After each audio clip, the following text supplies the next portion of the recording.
My 12,000 custom ATV gone. Not missing. Not misplaced.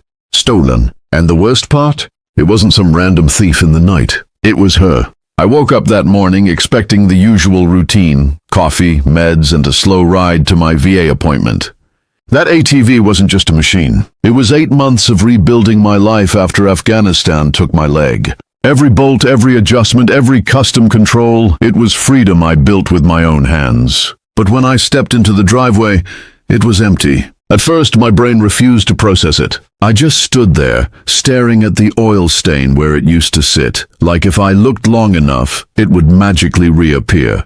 Then I heard it. Engine noise. Loud. Reckless. I turned, and there she was. Brooklyn Thornfield, 19, rich, entitled. The HOA president's daughter. She was riding my ATV like it was some toy she'd just unwrapped. Spinning donuts across my lawn, tearing up the grass I spent months fixing. Laughing like this was all just a joke. Then she looked straight at me and flipped me off. I wish I could say I lost it, that I yelled, that I ran after her. But I didn't, because standing behind her, watching the whole thing like it was entertainment, was her mother. Delilah Thornfield, HOA president, the woman who controlled everything in this neighborhood. Fines, rules, complaints, even who got away with what. She didn't look surprised. She didn't look concerned. She smiled, that slow, smug smile that said she already knew how this would play out. Brooklyn revved the engine one more time, leaned back like she owned the world, and shouted loud enough for half the street to hear. Relax, I'm untouchable. And just like that, she sped off, taking the only thing that gave me independence with her. The silence that followed hit harder than the noise. No one came outside. No one said a word, because everyone here knew exactly who they were, and what they could do. I stood there in my driveway, fists clenched, heart pounding, staring at the torn-up grass and empty space where my freedom used to be. They thought this was over. They thought I'd file a complaint, get ignored, and eventually give up like everyone else. They thought I was just another guy they could push around. What they didn't know was that I wasn't just some guy, and I don't lose things without a fight. By the time I called it in, the story had already been rewritten. Not by me, by them. Probably a misunderstanding, the dispatcher said. If you know who took it, try resolving it privately. Privately, right. Because around here, private meant one thing. Handle it quietly, or don't handle it at all. I walked straight to the Thornfield mansion anyway. Massive corner lot, perfect lawn, security cameras that somehow never caught anything inconvenient. Brooklyn's laugh echoed from the driveway before I even knocked. There it was, my ATV, parked like a trophy. She was sitting on it, scrolling her phone, one foot dangling like she'd owned it her whole life. Her friends circled around, filming, giggling, hyping her up like this was content, not theft. Nice ride, one of them said. Brooklyn looked up, saw me, and didn't even flinch. Oh, look who it is, she smirked. You actually came. I kept my voice steady. That's my ATV. She tilted her head, pretending to think. Is it? I found it just sitting there. No note, no lock. Kinda felt abandoned. It was locked. She knew it. We both knew it. Before I could respond, Delilah stepped out onto the porch, heels clicking like a warning shot. Calm, controlled, already in charge. Is there a problem here? She asked, like she hadn't watched the whole thing happen. Your daughter stole my vehicle. Not a request, not a question. A statement. Delilah sighed, annoyed, not concerned. That's a serious accusation.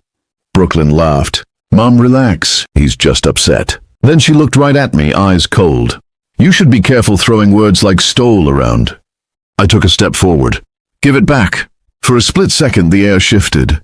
Then Delilah smiled. That same smile, the one that said rules didn't apply here. Mr. Steele, she said smoothly, we've had multiple complaints about that machine. Noise violations. Safety concerns. The HOA has the right to remove disruptive property pending review. I almost laughed. You don't get to remove something from my driveway. She didn't even blink. We just did. Behind me I could feel it. Curtains moving, neighbors watching. Silent, careful. Brooklyn revved the engine again, just enough to drown out anything else. Seriously, she said over the noise, grinning. What are you gonna do about it? I pulled out my phone, started recording. Her friends leaned in closer, phones already up, ready for drama. Good, Brooklyn said. Make sure you get my good side.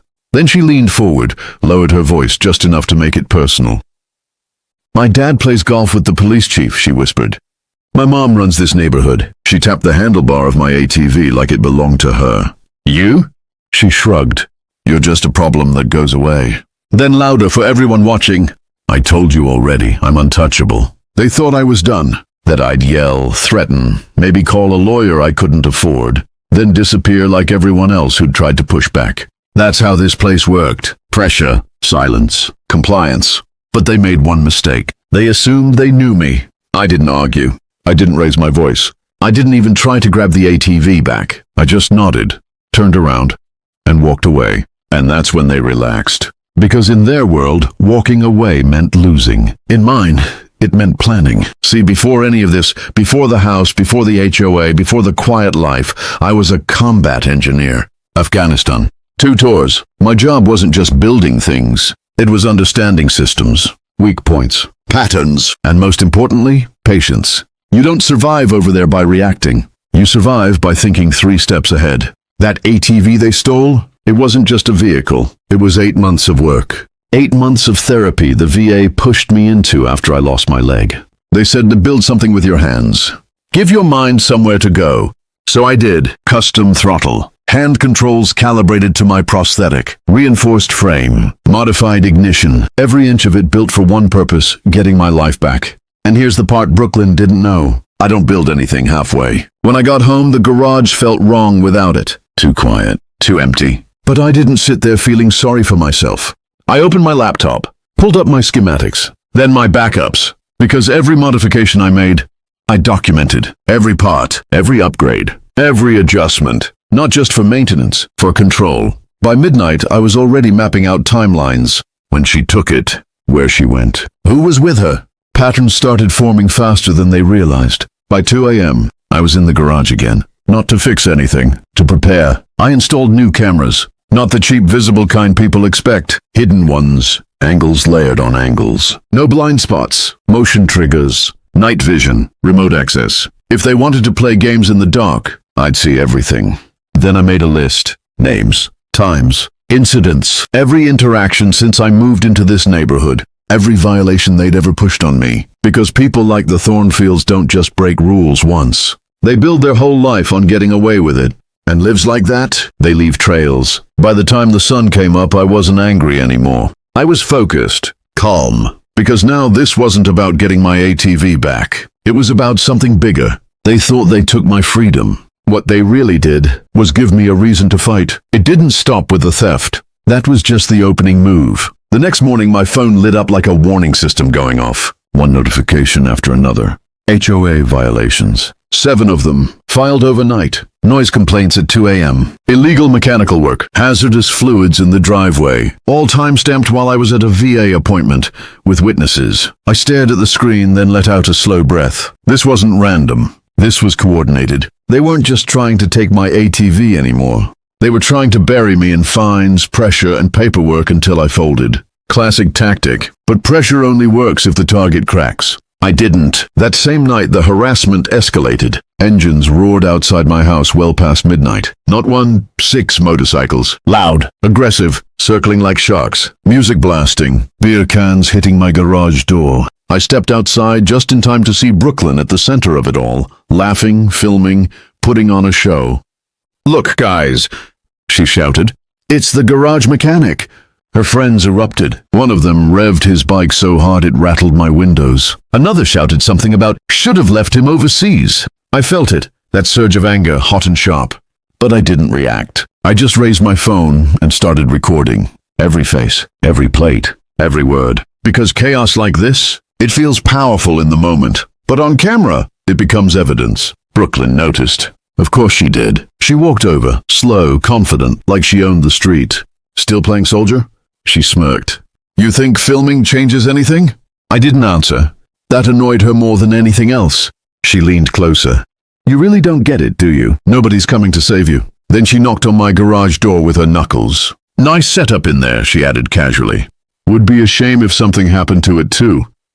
There it was. Not just harassment, a threat. And right on cue the next morning. 3 of the neighborhood security cameras malfunctioned. Spray-painted lenses. Clean. Precise. Not random vandalism. Professional. They were removing witnesses, which meant one thing. They were planning something bigger. Good. Because so was I. That afternoon, I finished installing the last piece of my system. A GPS tracker, military grade, wired deep into the ATV's frame. Invisible unless you tore the entire thing apart. Then came the upgrade they'd never see coming. A remote control module. Kill switch. Engine control. Full override. If that ATV moved, I'd know where. I'd know when. And if I wanted to, I could stop it dead, anywhere, anytime. That night, I sat in my dark living room watching the live camera feeds flicker across my screen. Every angle covered, every movement tracked. They thought they were hunting me, making noise, creating fear. But they didn't realize something simple. The louder they got, the easier they were to catch. Because while they were busy trying to intimidate me, I was turning their entire operation into a trap. They didn't get caught because they were careful. They got caught because they got cocky. It happened 3 nights later. The biggest party Willowbrook had seen in years. Music shaking windows, cars lined up down the street, people everywhere. Brooklyn didn't just invite friends, she brought an audience. And right in the middle of it all was my ATV, parked like a trophy. String lights hanging overhead, phones out, drinks in the air. She climbed on it like she was stepping onto a stage. "Y'all ready for this?" she shouted. Cheers exploded around her. I was watching everything from my phone, every camera angle, every movement, calm, silent, waiting, because this time, she wasn't just stealing, she was performing. Brooklyn pulled out her phone and went live. I could see the viewer count climbing, hundreds, then thousands. Comments flooding in, people cheering her on. She loved it, needed it. "Let me show you what real power looks like," she said into the camera, flipping her hair back like she owned the world. This belongs to some guy who thought he could mess with my family."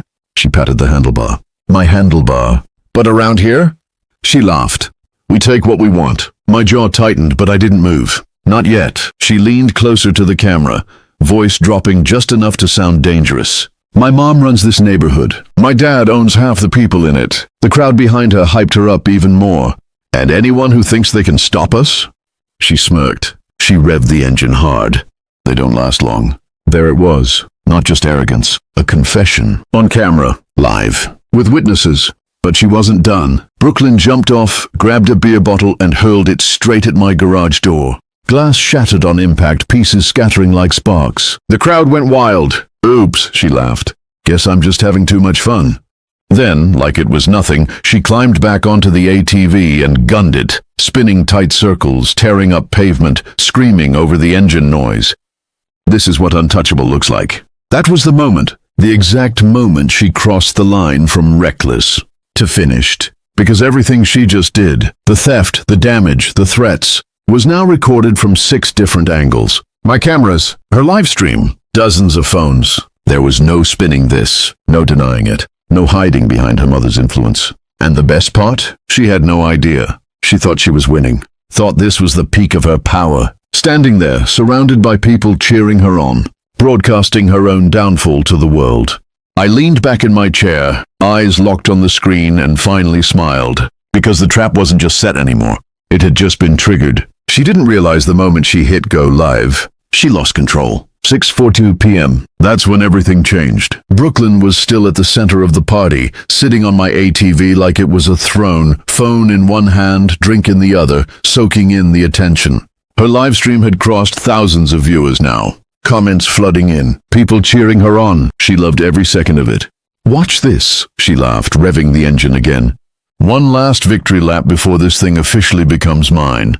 The crowd roared, phones lifted higher, and then headlights, not one set, multiple. They came in fast, too fast to be random. Black SUVs sliding into the lot from different directions, cutting off every exit like they'd rehearsed it. Doors flew open before the engines even died. People started stepping back, confused, nervous. Brooklyn didn't move, at first. Then someone shouted, "Yo, what is that?" That's when the voices hit. Federal agents. "Step away from the vehicle." Everything froze. For a split second, nobody processed it. Not the crowd, not her, not even the people filming.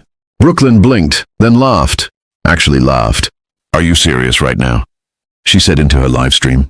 "This is what he came up with?" She revved the ATV again like it was some kind of joke. Big mistake. Because that's when I pressed the button. One tap. That's all it took. The engine cut instantly. Dead silence. No sputter. No warning. Just Off. Brooklyn's smile dropped. She tried the throttle again. Nothing. Again. Nothing. Now she looked around. Really looked. And for the first time, she realized this wasn't a game. Agents were already moving in. Fast. Controlled. Surrounding her before she could even step off the ATV. Brooklyn Thornfield, one of them said, voice calm but final. Step off the vehicle. Now. Her eyes widened. Do you know who I am? No one answered, because it didn't matter. I'm serious. She snapped, panic creeping in. You can't just show up here like this. She tried to stand, stumbled slightly, still holding her phone as thousands watched live. My dad knows people. Click. The sound cut through everything. Handcuffs. Right there. In front of everyone. On camera. Her live stream kept going, capturing every second as the reality hit her face. Shock. Fear. Disbelief. This isn't happening, as she whispered. But it was. Agents guided her away from the ATV, the same one she'd been bragging about minutes earlier. The same one she said made her untouchable. Now it was evidence. And so was she. The crowd had gone completely silent. Phones still up, but no cheering now. No laughter. Just the sound of everything falling apart in real time. I watched it all from my screen. Didn't move. Didn't speak. Just let it play out exactly the way it was supposed to. Because this wasn't luck. This wasn't coincidence. This was timing. Planning. Execution. They thought power meant nobody could stop them. What they didn't understand was that power only works until someone proves it doesn't. The arrest at the country club wasn't the end. It was the beginning of the collapse. Within minutes, the entire place turned into a controlled storm. FBI agents securing the scene, cameras rolling, people whispering like they just watched something they couldn't believe was real. Brooklyn was gone, handcuffed, silent now. No more smirks, no more cameras, no more Untouchable. But 3 miles away, the real explosion was happening. Delilah Thornfield's mansion. I arrived with Meredith and 2 federal vehicles behind us, headlights cutting through the desert dusk like searchlights on a crime scene. The driveway was already full, agents moving in and out, boxes being carried, laptops sealed in evidence bags, financial records stacked like bricks of a fallen empire. And there she was, standing on her marble steps, still trying to act in control, even now. This is harassment, she snapped at Agent Martinez. I run this community. I know my rights. Martinez didn't even raise his voice. Mrs. Thornfield, he said calmly, you no longer run anything. That's when I saw it. The first crack. Not in her voice, in her confidence. Neighbors started gathering behind us. Quiet at first. Then more. Carlos. Meredith. Others I didn't even know had been watching for years. People who had been pushed down, silenced, ignored. Now they were all here, watching her fall. You charged us for repairs that were never done, Carlos said, holding up documents. You stole from every one of us. Meredith stepped forward next. Calm, firm. You used fear to control this neighborhood, she said. But fear only works until people stop being afraid. Delilah looked around like she was searching for someone to fix this. Someone with power, someone who could undo it. But there was no one left. Because federal agents don't take calls from influence. Only evidence. Then Martinez read the charges. RICO, wire fraud, conspiracy, civil rights violations. Each word hit harder than the last, and when he said federal custody, she finally broke. Not loudly, not dramatically, just a slow collapse of everything she believed would protect her. Her knees didn't bend. Her empire did. That's when I stepped forward. Slow, controlled, no anger, no shouting, just truth. You said people like me should know our place, I said quietly. I gestured around us. The agents, the evidence, the neighbors finally standing tall. This is our place. A pause. This is what happens when people stop letting you decide their worth. For a moment there was only silence. Then it spread. Not chaos, not noise, clarity. Because everyone watching, neighbors, cameras, news crews, understood the same thing at the same time. This wasn't just one family getting arrested. This was a system breaking. Delilah was led down the steps as cameras captured every second. No power left, no influence left. Just consequences finally catching up. And as she passed me, she whispered something meant only for me to hear. You think this changes anything?